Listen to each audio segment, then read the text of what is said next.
Alright, so we got the spoilers for chapter 312, and we're finding out quite a few things, mainly who this new female villain is, finally. So let's get into it. The title of the chapter is Hired Gun. The chapter opens with a flashback of Hawks and Deku having a talk. Hawks says that he doesn't need to worry so much about One for All since Shigaraki and All for One are still too weak to steal it. Also, since they don't have Dr. Garaki by their side anymore, they won't be able to mess with Deku's quirk factor, like the doc used to with the Nomus. Hawks says that most of the jailbreakers aren't on Deku's level, but he has to keep an eye on Lady Nagant. She used to be Hawks' senpai and a supervisor for the Hero Public Safety Commission. Cut to the present, Deku instantly recognizes the pink and dark blue fibers on the projectile that associates it to Lady Nagant. Okay, so that's quite the twist. This character's name is apparently Lady Nagant, or however you pronounce that word. And she was originally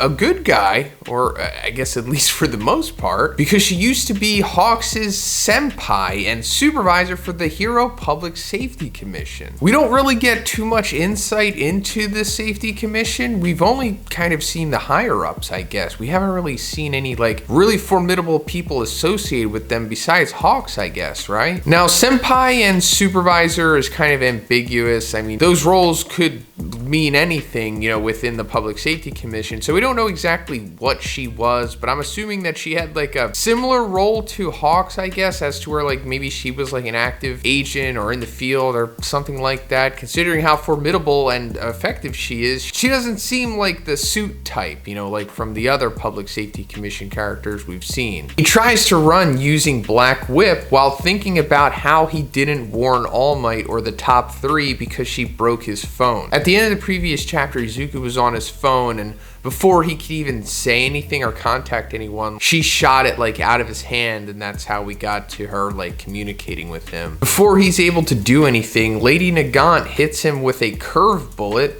Deku's danger sense activates, but he couldn't react fast enough. So I guess that's also an explanation as to how he wasn't able to anticipate it at the end of the previous chapter. I'm sure a lot of people had gripes with that, considering that danger sense was established pretty heavily, you know, for the last couple chapters. So you'd think maybe he'd be able to like, you know, catch it off guard, but no, he's still not adept enough at danger sense for him to like counteract bullets at this point. Snipe said that person is crazy. If it wasn't for her, he would be the #1 long distance fighter. She can shoot up to a 3-kilometer radius. That's like almost 2 miles. Her quirk enables her to use and shape her bicolored hair like an epoxy putty into any kind of bullet.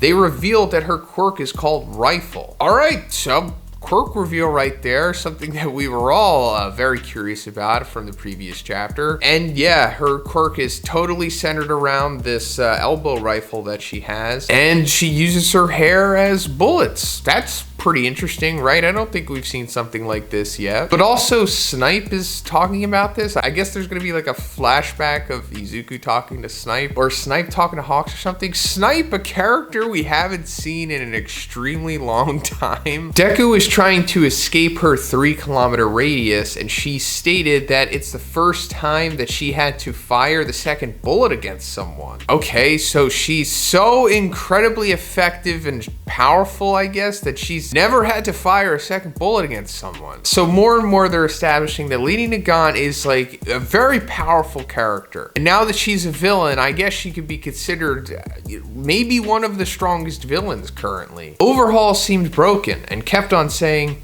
Oyachi, which means father or boss. Lady Nagant told him to hide because the target will come. She thought to herself maybe she should have left Overhaul. She only brought Overhaul because he was also a victim of Hero Society. So yeah, Overhaul is pretty much broken. Like as soon as she let him out of his cell back at Tartarus, he was saying boss. So I guess he's stuck in this mode or something. And also I did think that she probably sympathized with Overhaul or something, because you know, she singled out his cell and let him out of there. So it was kind of implying that she felt a certain way for him. And apparently it's because she thinks that he was a victim of Hero Society. Does she not know like what he's done, you know, like the things that he's participated in and who he's done them to. She flashbacks to when she met All For One after the jailbreak. She expressed her nostalgia of ever having to investigate All For One. He told her that he wants her to bring a student that would probably leave UA and move independently. Lady Nagant refused at first because the other jailbreakers only needed to go on a rampage in order to be released. So why did she have to do an extra difficult job? Okay, so this confirms that for sure. This is what I was talking about in the previous chapter as well, is that we didn't see what happened with Lady Nagant after she left Tartarus. And I assumed that, okay, I guess off panel, she met up with All For One and they orchestrated this deal here, or this plan or whatever. But apparently when she was in the Public Safety Commission, she also investigated him. And then also, All For One straight up predicted that Izuku would leave UA and move independently. Like, All For One is continuing to play some consistent 4D chess here. All For One explained that as long as the kid is still around, the society that Lady Nagant dreamt of will never come true. All For One then offered her a contract by giving her a quirk, which is Airwalk. In the last page, she said that she will execute this order. End of chapter. Okay, this is strange. So he gave her an extra quirk by the name of Airwalk. We saw him use this back at Kamino when he was going against All Might. I guess it's like an analog to Nana's float quirk, except with this quirk, I think he can just like move like an elevator. It seems like. Not really too sure about that, but it just seemed that way. But also, he's giving her an extra quirk here, and she's somehow able to receive it. Like, as far as I know, you shouldn't be able to have two quirks without being a Nomu, right? I mean, I know the outlier is when he gave Yoichi the stockpiler quirk, but that was like a special circumstance. With this, pretty sure it was established that like your brain can't handle having multiple quirks, but somehow she is able to. But also, going back to the beginning of these spoilers, it's said, you know, Dr. Rocky won't be able to mess with Deku's quirk factor like they used to do with the Nomus. So I think that's brought up for a reason, for sure, since it connects to her having multiple quirks, right? So something's definitely going on here. Which I'm sure won't play into her favor, possibly. Or maybe he figures something else out, that he can give somebody multiple quirks or something, I don't know. But yeah, that's pretty much it for the spoilers today, guys. Let me know what you think about them in the comments. Can't wait for this chapter. Going to be reviewing it tomorrow on the channel, so please subscribe for that. And have a great day. See you in the next one.